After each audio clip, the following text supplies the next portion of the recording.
us here at the Ministry of Innovation for this week's Sunday brief.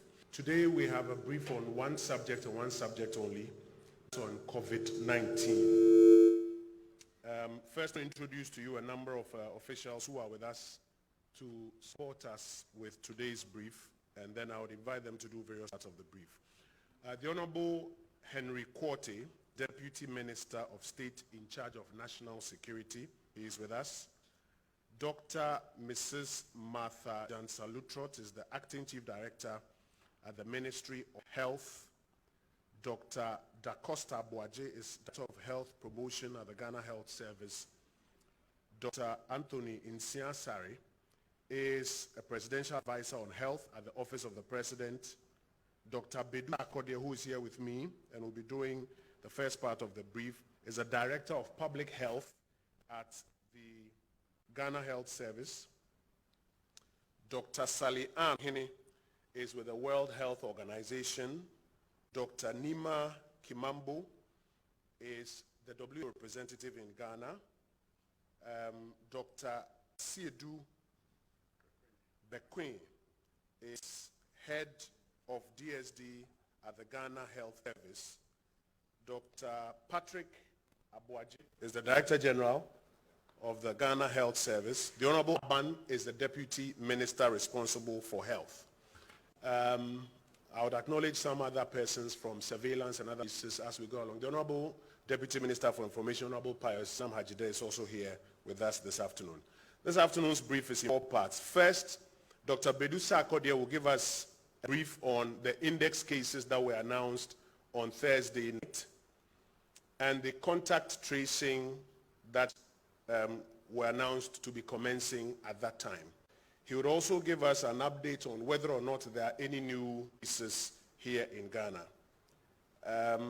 Then Dr. Patrick Abuaji will join us with some announcements to read through what they call the triage protocols in all the hospitals and clinics across the country. It's very important, particularly for health care workers across the country. He will reiterate those protocols. The government of Ghana will this afternoon issue a travel advisory, a very important travel advisory, a public gathering advisory, an update on public education, and a media advisory, which I will do later. And then the Honorable Deputy Minister for Health will wrap it up for us with some comments from the ministry that is leading this agenda. That is the ministry responsible for health. So please join me to welcome Dr. Bedu Akodie. Thanks much, Honorable Minister. Your Honor, Ministers of State, heads of agencies, our partners, I can see WHO here, friends from the media, Ghanaians. I provide this date as a follow-up of the press brief by the Minister of Health and Information that announced the first 2 confirmed COVID-19 cases, and consequently declared the outbreak in Ghana on the 12th of March this year, 3 days ago. Both individual index cases returned to Ghana outside the country, one from Turkey and the other from Norway. Hence, the 2 cases were both imported. The first case is a man, resident in Accra, who returned to Ghana from a trip in Turkey on the 29th of February this year. He developed symptoms on the 10th of March and reported to a health facility on the same day. He was identified as a suspected case of COVID-19. Sample was taken same day. The sample was sent to Noguchi Memorial Institute Medical Research, and within a short while, we had the report from Noguchi confirming that Ghana has confirmed the first case of COVID-19 in the country. The second case is a 60-year-old man, a Norwegian, who returned to Ghana, Accra, on the 7th of March He started developing symptoms on the 12th of March and reported to a doctor on the same day. Sample was taken, sent to a laboratory, specifically Noguchi Memorial Institute Medical Research, and we received report later in the day indicating this is also another confirmed case of COVID-19. The two reports came the same time because the samples were sent and they were worked on the same time. So we had simultaneously two confirmed in this case on the 12th of March this year. For both patients, cases had no symptoms on arrival at the time of crossing our borders. And later, they presented with acute respiratory illnesses. We had evidence of exposure. They had been to areas where cases had been confirmed. Both cases are currently being treated under isolation conditions, and the two are stable.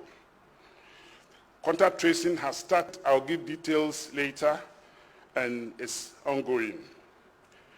On Friday, the 13th of March this year, 2 days ago, not too far, two more cases were confirmed as COVID-19. They reported in two regions, one each from Ashanti region and the other Greater Accra region here.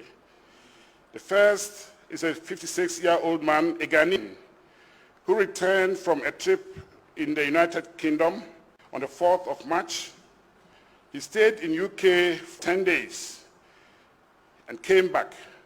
He developed symptoms on the 12th of March, reported to a hospital in Obuasi, and the case definition met the case that of suspected COVID. Samples were taken. The sample from this case was sent to Kumasi Collaborative Center for cases for research. And within a short time, the lab reported back to us that they have finished the assessment of the report, and this is another confirmed case of COVID in the country. The second is a woman, a female, and a student, Ghanaian student. She traveled out to the United States of America, stayed for 10 days or so. She came back on the 9th of March, and then on the 13th of March, she started having symptoms that later were evaluated to be compatible with a suspected case of COVID. Samples were taken, sent to Noguchi Memorial Institute Medical Research. Samples were taken on the 13th. The same day, we had a report from Noguchi that confirmed this as another confirmed case of COVID-19. Both are currently receiving treatment under isolation conditions, and both are stable. I'm talking about the two of them that were seen the 13th. Yesterday, late in the afternoon, we received a report of two new confirmed cases from Noguchi Memorial Institute Medical Research. The first is the 42-year-old Ghanaian male who returned to Ghana on the 8th of March. He had traveled to Switzerland and UK in the past 14 days. Symptoms started on the 9th March, and he reported to the health facility on the 14th March. Samples were taken, sent to the lab again, Noguchi Memorial Institute Medical Research. Within a short while, we had the report, and this was confirmed positive. The second case was a 41-year-old Ghanaian male. He reported to Tema General Hospital on the 14th of March with a history of fever and acute respiratory illness. This symptom started on the 10th of March. This case had traveled to Germany and Turkey within the last 40 days.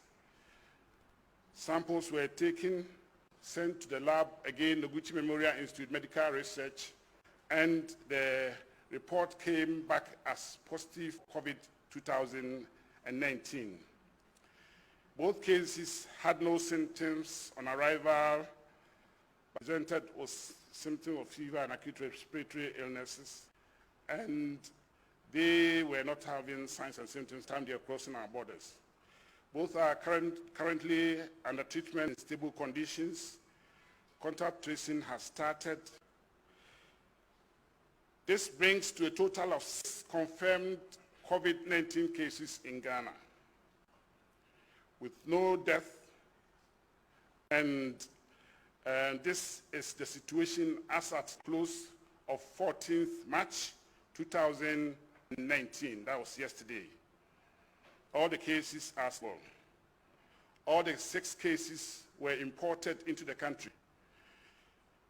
Distinguished ladies and gentlemen, permit me to use this opportunity to remind all Ghanaians and people living in Ghana to adhere to the preventive and precautionary measures.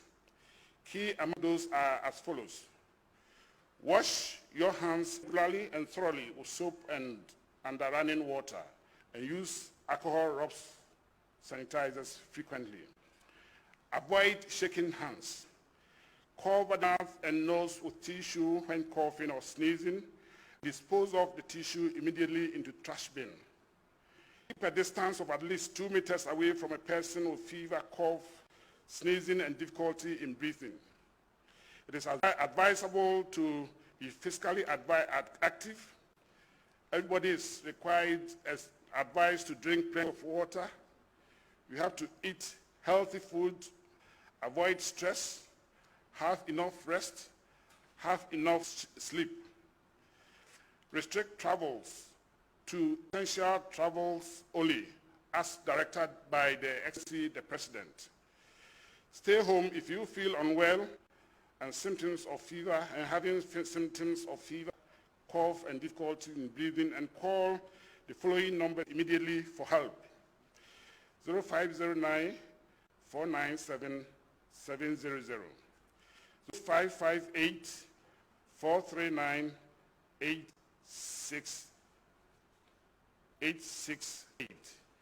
Before I take leave of you, just a brief about the details of the various cases that we have had with respect to the contacts that we are managing. First 4 cases, contact tracing has started. The last 2 cases we just confirmed over the night, and we have started mechanisms to identify the contacts. Case 1, the contacts, the location, there's a man called Seth. The location, we have identified 2 contacts, and all the contacts are being traced. Case 2 is a Norwegian. We have identified 107 contacts, and 68 of them, we've started process to follow them up. The rest, in the close of today, you'll be in touch with them and support them with regards to their contact tracing. Case 3 is a student, and out of the various, for now, we have identified 12 contacts. We are still in the process to work assiduously to get more. And the last case, the 4th one, and the place of residence is Obuasi. Currently, we've identified 2 contacts, and all the 30 contacts are being followed up. Thank you very much. Thank you, Dr. Bedusa Kodie, for that update of the index cases, contact tracing, and 2 new cases. Later, we would direct you to a platform that the regular updates of any cases so that we avoid all media speculation, and I'll go into that in some detail. But there's something that they call the triage protocols, when people with suspected incidents first show up at hospitals. I want to invite the Director General of the Ghana Health Service to reiterate what has already been announced, but it's important to reiterate what these triage protocols are. Dr. Baji. Thank you very much. I want to stand on the existing protocol and go straight. I think this has come up since the outbreak to ensure that we protect staff and patients. And so we have two stages of pre-triaging and triaging. The pre-triaging means that the outpatients especially, where we have patients that are coming, will be asked to see whether you have any respiratory condition, cough, sneezing, fever, etc., and separated so that you do not go into the outpatients and sit among other patients, and especially how people will be seeing you. So those doctors who will be seeing those patients will also be protected, will have to wear some masks and also be able to review and see whether you are a suspected case and how you are treated. This is done to ensure that patients are kept safe, especially those who don't have the condition, do not have to mix with other patients and spread the disease, and also doctors, nurses, and health workers, records officers who are attending to these patients are also protected to reduce any level of fear among others. This is something that we have instructed all our facilities to institute to ensure that people feel safe going to those facilities, and people who are there are protected from getting in contact with people who may be as of COVID-19. So thank you very much. Dr. Patrick Abuaji, thank you for reiterating those trial protocols. Ladies and gentlemen, the government of Ghana is issuing a travel advisory this afternoon. And the travel advisory is as follows. We'll give you a piece subsequently, but I'll read it out to you. First is that all travel to Ghana is at this stage strongly discouraged until further notice.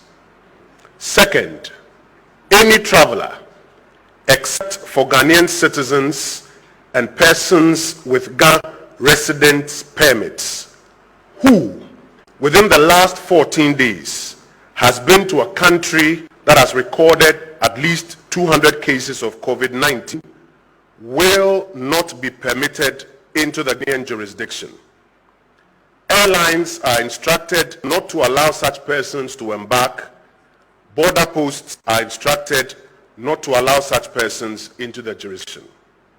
3, there is now going to be a mandatory 14-day self-quarantine for persons who are otherwise allowed to enter the Ghanaian jurisdiction. Guidelines for the self-quarantine will be available at the various Ghanaian ports of entry. Enforcement protocols are being deployed in collaboration with the state security and health authorities. Persons determined to be able to satisfactorily self-quarantine will be quarantined by the state. 4, inadmissible traveler who